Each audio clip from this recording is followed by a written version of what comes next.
그날 이후 저는 엄마의 방에 들어가지 못했습니다. 문은 항상 닫혀 있었고 저는 그 앞을 지나갈 때마다 괜히 발걸음을 빨리 옮기곤 했습니다. 이유를 설명하라고 하면 명확하게 말할 수는 없었지만 그 문을 여는 순간 무언가 마주하게 될 것 같았습니다. 제가 외면하고 있던 것, 그리고 끝내 인정하지 못했던 것들을요. 엄마가 떠난 뒤 집은 이상할 정도로 조용해졌습니다. 평소에는 몰랐던 작은 소리들까지 사라졌고 그제야 그 자리가 얼마나 컸는지 느끼게 됐습니다. 부엌에서 들리던 그릇 소리, 늦은 밤 들리던 발소리, 그리고 아무렇지 않게 부르던 제 이름까지, 그 모든 것이 사라지고 나서야 저는 알게 됐습니다. 며칠 동안 저는 일부러 그 방을 피해 다녔습니다. 청소도 하지 않았고 문도 열지 않았습니다. 그냥 그대로 두고 싶었습니다. 마치 그 상태로 두면 모든 것이 아직 끝나지 않은 것처럼 느껴졌기 때문입니다. 하지만 시간이 지날수록 그 문은 점점 더 무겁게 느껴졌습니다. 언젠가는 열어야 한다는 걸 알고 있었지만 그 언젠가를 계속 미루고 있었습니다. 그러던 어느 날 저는 결국 그 문 앞에 서게 됐습니다. 이유는 없었습니다. 그냥 더 이상 피할 수 없겠다는 생각이 들었을 뿐입니다. 손잡이에 손을 올려놓는 순간 심장이 이상하게 빨리 뛰기 시작했습니다. 잠깐 망설이다가 저는 천천히 문을 열었습니다. 문이 열리자마자 익숙한 냄새가 느껴졌습니다. 늘 맡던 냄새였지만 그날은 전혀 다르게 느껴졌습니다. 방 안은 생각보다 그대로였습니다. 정리된 침대, 접혀있는 옷들, 그리고 책상 위에 놓인 작은 물건들까지 모든 것이 그대로인데 단 하나만 달랐습니다. 그 안에 있어야 할 사람이 없다는 것. 저는 방 안으로 한 발짝 들어갔습니다. 그리고 한참 동안 아무것도 하지 못한 채 서 있었습니다. 어디부터 봐야 할지 몰랐고 무엇을 만져도 안 될 것 같았습니다.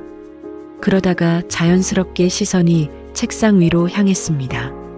책상 위에는 작은 상자가 하나 놓여 있었습니다.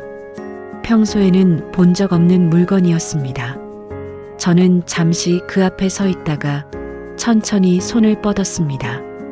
열어볼까 말까 망설이다가 결국 뚜껑을 열었습니다. 그 안에는 몇 장의 사진과 종이들이 들어 있었습니다. 사진은 오래된 것들이었습니다. 제가 어렸을 때 찍은 사진들, 가족이 함께 찍은 사진들, 그리고 제가 기억하지 못하는 순간들까지 담겨 있었습니다. 저는 한 장씩 넘겨보며 그 시간들을 따라가고 있었습니다. 사진 아래에는 접혀있는 종이 하나가 있었습니다. 저는 그것을 꺼내 펼쳤습니다. 그 안에는 짧은 글이 적혀 있었습니다. 언젠가는 말해야 하는데, 그 한 줄이었습니다. 저는 그 문장을 보는 순간 멈춰버렸습니다. 머릿속에 여러 장면들이 동시에 떠올랐습니다. 엄마가 저를 바라보던 순간들, 무언가 말하려다 멈추던 모습들, 그리고 결국 아무 말도 하지 못했던 그날까지.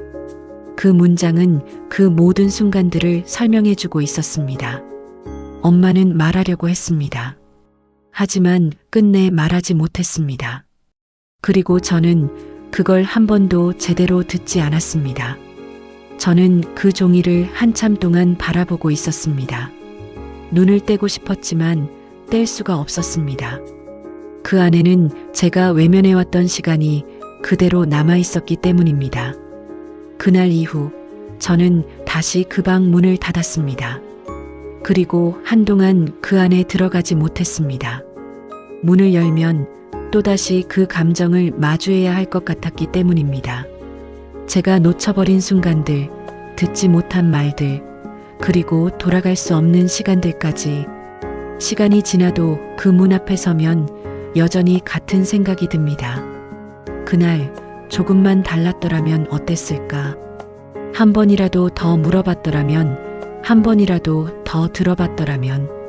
엄마는 아마 기다리고 있었을지도 모릅니다. 제가 먼저 물어봐 주기를, 제가 먼저 들어주기를. 하지만 저는 그러지 않았습니다. 늘 그랬던 것처럼 나중으로 미뤘고 결국 아무것도 하지 않았습니다. 그래서 그 방은 이제 단순한 공간이 아닙니다. 제가 끝내 마주하지 못한 시간들이 남아있는 곳입니다. 그리고 저는 아직도 그 문을 쉽게 열지 못합니다.